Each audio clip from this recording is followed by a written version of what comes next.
A short hike. That's all it is, really, isn't it? A short hike. I don't know why I played these two games with a very similar premise this year. Both this and Jusant task you with simply climbing to the top of a big mountain, but they do it in quite different ways. A short hike sees your character, a little bird called Claire, attempting to hike to the top of Hawk Peak, because that's the only place you can get mobile phone reception. Kids, never off their phones, even when they're anthropomorphic birds. Probably playing angry humans or something. To achieve that goal, you need to increase your flying and climbing abilities by collecting golden feathers, by finding them in obscure places, being rewarded with them for completing tasks, or just buying them from the ranger station. You also get the opportunity to interact with some of the other animals populating the mountain.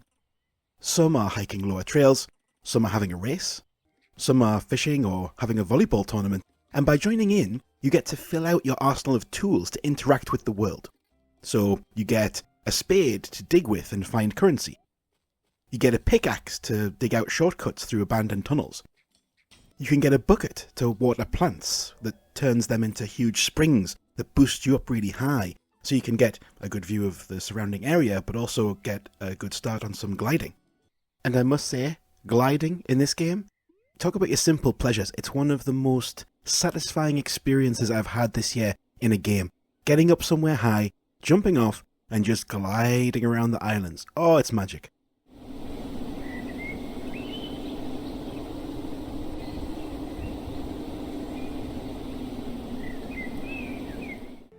Perfection. You can even get a fishing rod, so you can spend time catching fish and selling them to this guy.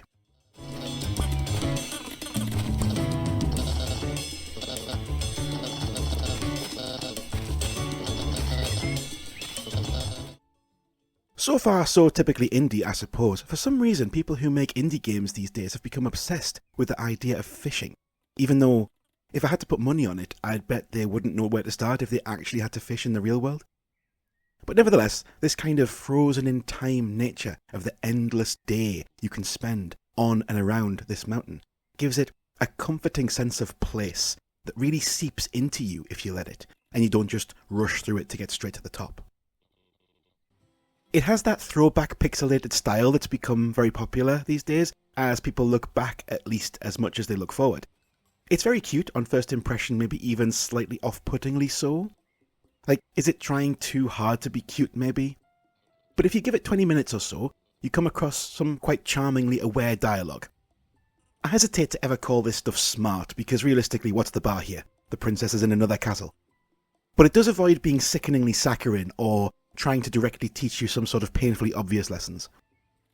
There's a good sense of maturity and perspective on show as you interact with people who are overreacting to all kinds of minor annoyances, and kids who are irrationally frightened of getting into trouble with their parents. But from our perspective, from Claire's perspective, it's very clear that these are unimportant. We are doing something bigger.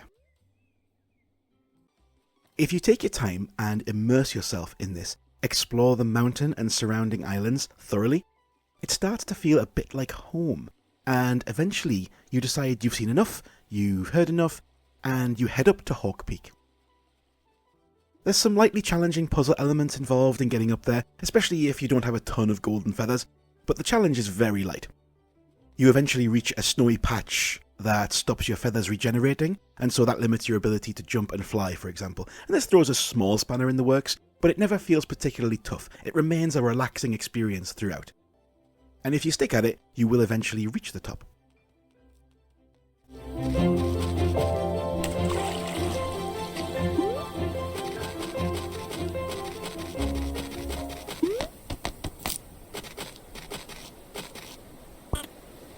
The phone call's from your mum.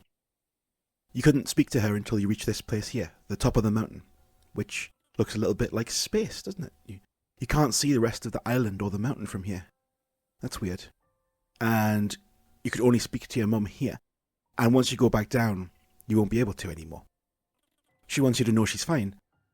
You want her to know you're fine. What did you do on this hike? What did you learn? Who did you help? What did you achieve? Did it make you happy? It's just a short hike.